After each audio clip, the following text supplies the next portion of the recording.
नमस्कार दोस्तों, मैं राहुल नागपाल और आप देख रहे हैं बोल पिचासी। मैं गांधी पीस फाउंडेशन पे हूँ और गांधी पीस फाउंडेशन में आज जैसा आप देखेंगे ये बैनर है और बैनर पे लिखा है दिल से दिल को जोड़ो, भारत नफरत भारत छोड़ो, राष्ट्रीय सद्भावना सम्मेलन गांधी पीस फाउंडेशन ITO 13/9/2022 दिन मंगलवार। तो समस्त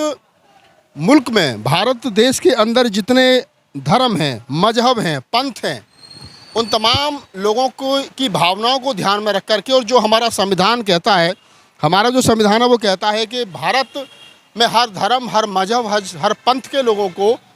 के मानने वालों का अपना एक स्थान है, उनकी भावनाओं का सम्मान है, ये भारतीय संविधान कहता है। ऐसे दौर में कि जब भारत में एक धर्म को थोपने की कोशिश की जा रही हो, भारत को हिंदू राष्ट्र बनाने की कोशिश की जा रही हो, भारत को कहीं ना कहीं एक धर्म का प्रचार प्रसार सरकार के नुमाइंदों के द्वारा, सरकार के मंत्रियों के द्वारा, सरकार में बैठे हुए जनप्रतिनिधियों के द्वारा, सिस्टम के द्वारा एक धर्म को बढ़ाने का प्रयत्न किया जा रहा हो, भारत को हिंदू राष्ट्र बनाने का प्रयास किया जा रहा हो, ऐसी स्थिति में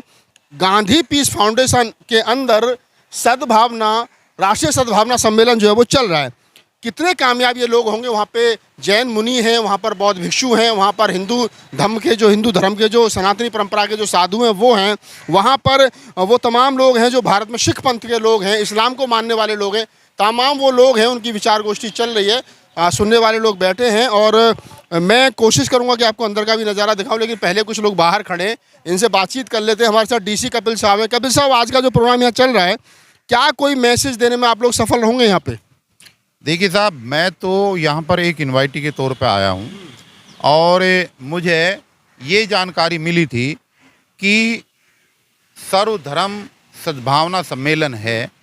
और ये सम्मेलन आज के समय की आवश्यकता है। जिस तरीके से देश में नफरती आंधी चल रही है, धर्मों को लेकर, जातियों को लेकर और आपस में समुदाय को लेकर के, वोटों के ध्रुवीकरण को लेकर के, उन तमाम चीज़ों के बीच में हमारे साथियों ने प्रोग्राम आयोजित किया है। अब बाकी इसके पीछे का और कोई उद्देश्य अगर होगा तो वही बता सकते हैं। फिलहाल मैं एक चीज़ जानना चाह रहा हूँ आपसे, आप क्योंकि लंबे समय से सोशल जो आंदोलन है, सामाजिक आंदोलन है, उनसे जुड़े हैं। वर्तमान समय में जब सरकार एक तरफ हिंदू धर्म को फैलाने का, हिंदू राष्ट्र बनाने का प्रयास कर रही हो, सरकार के द्वारा ये काम हो रहा हो विशेष रूप से, और सरकार में बैठे हुए चाहे मिनिस्टर हैं, चाहे सरकार का सिस्टम का हिस्सा हैं, वो लोग बार बार भारत को हिंदू राष्ट्र बनाने की कोशिश कर रहे हो, ऐसे में गांधी पीस फाउंडेशन के अंदर कुछ मुट्ठी भर लोग बैठ करके, हिंदू, मुस्लिम, सिख, ईसाई, तमाम धर्म, तमाम पंथों के, मजहबों के लोग जो है बैठ कर एक प्रयास करें, तो क्या ये संभव है? क्या इससे कोई मैसेज जाएगा? देखिए, अगर सच्चाई की बात हम करें, आज धरातल पे जो चल रहा है, ये तो सच्चाई है कि जिस हिसाब से देश की पूरी मशीनरी और सत्ता पक्ष के लोग, और विशेष रूप से अगर मैं कहूँ बिना किसी रुकावट और बाधा के, कि जो RSS की लॉबी है, आज वो जिस तरीके से 100 वर्षों तक इंतजार करने के बाद में वो अपने प्रयास में सफल होते हुए दिखाई दे रहे हैं,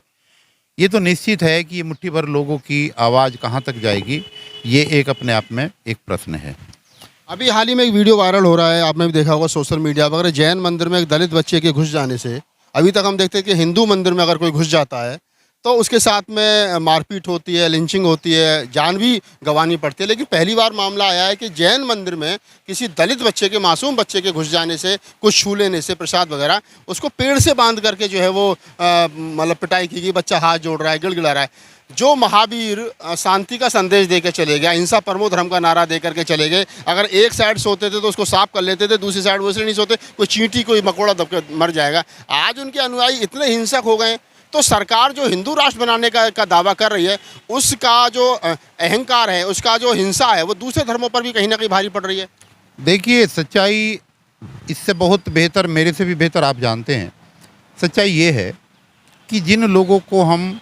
पिछड़ा वर्ग कहते हैं, जिन लोगों को हम जैनी कहते हैं, ये सारी जितनी भी लॉबी है, बेसिकली ये तो मुट्ठी भर 15% हिंदू समर्थक लोगों से भी ज़्यादा कट्टर अपने आप को हिंदू समझते हैं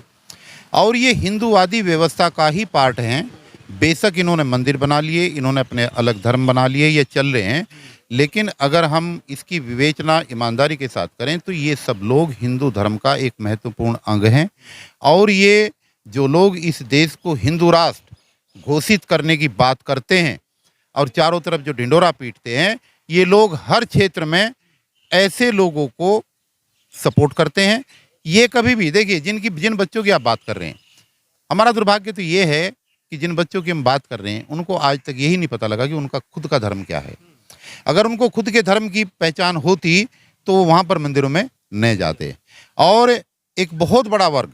बेशक दलितों की आबादी इस देश के अंदर 20% है, आदिवासियों की इनकी मिला करके, लेकिन सच्चाई ये है कि उस 20% का एक बहुत बड़ा हिस्सा आज भी उसी हिंदूवादी व्यवस्था का पोषक है। बाबा साहब के बताए हुए धर्म को, बाबा साहब के दिए हुए इशारे को लोग समझ कहाँ पाए हैं। इस देश के अंदर जिस समतामूलक समाज के स्थापना और बंधुत्व और करुणा के आधार पर जिस धर्म की एक कल्पना की गई थी और बाबा साहब ने जिन चीज़ों को सोचा था, वहाँ पर दलित समाज बहुत दूर है उन सारी चीज़ों से। और जो भी लोग उसमें, चाहे मैं भी क्यों ना शामिल हूँ, हम लोग ऐसे प्रोग्रामों में आते ज़रूर हैं। जैसे बंते जी को हमने बुलाया, करुणाकरण को, और वो आए, लेकिन सच्चाई यही है कि हिंदूवादी व्यवस्था के पोषक लोग जो है ना, ये सिर्फ ड्रामा है, दिखावा है। और एक बात मैं बड़ी शिद्दत के साथ कहना चाहता हूँ कि इस देश के अंदर जिन मुस्लिम समाज के लोगों की आपने देखा होगा कि यहाँ पर भी बाहुल ताहिर बैठे हुए हैं लोग, क्या वो अपनी कुरान को छोड़ करके संविधान को मानने के लिए तैयार है? ये एक बहुत बड़ा प्रश्न है, ये बहुत बड़ा प्रश्न है। और चाहे उनकी गर्दन कट जाए, लेकिन कभी भी वो लोग कुरान को छोड़ करके संविधान को नंबर 1 पे नहीं मान सकते। इसलिए इस तरीके की व्यवस्था करना और इस तरीके की बात सोच लेना कि शायद चंद धर्म गुरु वहाँ पर बैठ करके उन सारी चीज़ों को एक सद्भावना और नफ़रत की बात को ख़त्म करेंगे या नफ़रत की बात को ख़त्म करके एक सद्भावना का संदेश देने का काम करेंगे, मैं नहीं समझता कि ऐसा संभव हो पाएगा। तो आप थे डीसी कपिल साहब, सारी चीज़ उन्होंने बारीकी से हमें बताई। और जो मेरा सवाल था वो यही था कि क्या मुठीवर लोग, चाहे वो जैन धर्म को मानने वाले हैं, सिख धर्म को मानने वाले हैं, बौद्ध धर्म को मानने वाले हैं, हिंदू धर्म को, सनातनी परंपरा के लोग हैं, तमाम लोग जो मंच पर, डेस्क पर बैठे हैं, क्या उनके इस प्रकार के छोटे से आयोजन कर लेने भर से क्या देश के अंदर जो धर्म के नाम पर, जाति के नाम पर जो एक बड़े लेवल पर, गली गली, कूचे कूचे जो एक बड़े लेवल पर हिंसा हो रही है, क्या वो रुक पाएंगी? मैं अंदर लेके आपको चल रहा हूँ। और ये वही बैनर है जो मैंने स्टार्टिंग में आपको दिखाया था, दिल से दिल को जोड़ो, भारत नफ़रत भारत छोड़ो। तो इसका प्रोग्राम जो है वो अंदर चल रहा है और मैं आपको लेके चल रहा हूँ अंदर। आइए।